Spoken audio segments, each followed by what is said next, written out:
മലയാളിക്ക് മറക്കാനാകാത്ത ചിരി സമ്മാനിച്ച കലാകാരനാണ് കൊല്ലം സുധി. സുധിയുടെ അകാല മരണമേൽപ്പിച്ച ആഘാതം സഹപ്രവർത്തകർക്കും കുടുംബത്തിനും താങ്ങാവുന്നതിലും അപ്പുറമായിരുന്നു. സ്റ്റേജ് പരിപാടി കഴിഞ്ഞ് കാറിൽ യാത്ര ചെയ്തുണ്ടായ അപകടത്തിലാണ് സുധി മരണപ്പെടുന്നത്. സുധിയുടെ മരണശേഷം ഇടയ്ക്കിടെ രേണുവിനെതിരെ കടുത്ത സൈബർ ആക്രമണങ്ങളും ഉണ്ടാകാറുണ്ട്. രേണു പങ്കുവെക്കുന്ന റീൽ വീഡിയോകൾക്കും ഫോട്ടോഷൂട്ടുകൾക്കുമെതിരെയാണ് വിമർശനങ്ങൾ വരുന്നത്. ഇപ്പോഴിതാ തന്റെ കരിയർ ഉപേക്ഷിച്ചാണ് സുധിക്കും കുഞ്ഞിനും വേണ്ടി ജീവിച്ചതെന്ന് പറയുകയാണ് രേണു. ഏവിയേഷൻ പഠനവും പരിശീലനവും കഴിഞ്ഞ ജോലിക്ക് വഴി തെളിഞ്ഞിരുന്നു. എന്നാൽ മകൻ കിച്ചു പറഞ്ഞത് പ്രകാരമാണ് ജോലിക്ക് പോകാതിരുന്നതെന്നും രേണു പറയുന്നു. സുധിച്ചേട്ടൻ ഒരു ഉറുമ്പിനെ പോലും നോവിക്കാത്ത ആളായിരുന്നുവെന്നും എന്നാൽ കൂടെ നിന്ന ചിലർ തന്നെ അദ്ദേഹത്തെ ചതിച്ചുവെന്നും രേണു വെളിപ്പെടുത്തി. താൻ ഏവിയേഷൻ പഠിച്ചുകൊണ്ടിരുന്നപ്പോഴാണ് സുധിച്ചേട്ടനും മോനും ജീവിതത്തിലേക്ക് വരുന്നത്. അപ്പോൾ ഉഴപ്പി കരിയർ പോലും ഉപേക്ഷിച്ചിട്ടാണ് താൻ അവർക്ക് വേണ്ടി ജീവിതം മാറ്റിവെച്ചത്. ഇക്കാര്യം താൻ എവിടെയും പറഞ്ഞിട്ടില്ല. ബാംഗ്ലൂർ വിമാനത്താവളത്തിൽ ട്രെയിനിങ് വരെ കഴിഞ്ഞതാണ്. ഗ്രൗണ്ട് സ്റ്റാഫ് ആയിരുന്നു.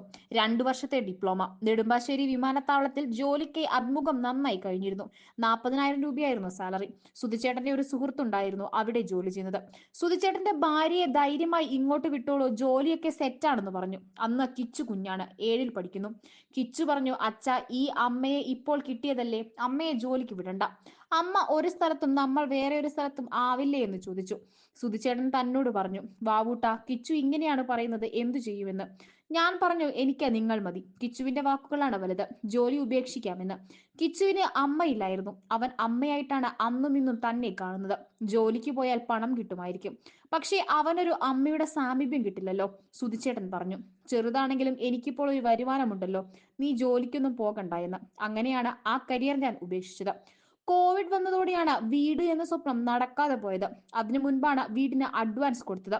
സൗദിയിൽ പരിപാടിക്ക് പോയി വന്നപ്പോഴുള്ള പണം അതുപോലെ കൊടുക്കുകയായിരുന്നു. അത് കോവിഡ് വന്നതോടെ വെള്ളത്തിലായി. സുധിച്ചേട്ടൻ മാനസികമായി വിഷമത്തിലായി. താൻ കട്ട സപ്പോർട്ടുമായി കൂടെ നിന്നു. അതോടെ പോട്ടെ എന്ന് പറഞ്ഞു. ആ സമയത്ത് ഒരു ചെക്ക് കേസ് വന്നു. ചേട്ടൻ വളരെ വിഷമത്തിലായിരുന്നു. പക്ഷേ അതൊക്കെ പിന്നീട് കലങ്ങി തെളിഞ്ഞു. ഉറുമ്പിനെ പോലും നോവിക്കാത്ത ആളായിരുന്നു സുധിച്ചേട്ടൻ. അദ്ദേഹത്തിന് പണി കൊടുത്തവർക്ക് ദൈവം മറ്റൊരു രീതിയിൽ മനസ്സിലാക്കി കൊടുക്കും. അവരോടൊക്കെ പൊറുക്കണേ എന്നാണ് താനും സുധിച്ചേട്ടനും പറയുന്നത്. അവരൊക്കെ ഇപ്പോഴുമുണ്ട്. ആർക്കും തന്റെ മുന്നിൽ വരാൻ പോലും പറ്റില്ല. അതുപോലൊരു പണിയാണ് സുധിച്ചേട്ടനിട്ട് കൊടുത്തത്. കൂടെ നിന്ന് ചതിക്കുകയായിരുന്നു. ഫീൽഡിൽ ഉള്ളവരല്ല, ഫാൻസ് എന്ന് പറഞ്ഞ് നടക്കുന്നവരാണ്.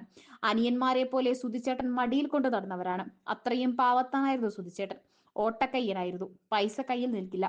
മരിച്ചപ്പോൾ സീറോ ബാലൻസ് ആയിരുന്നു സമ്പാദ്യം.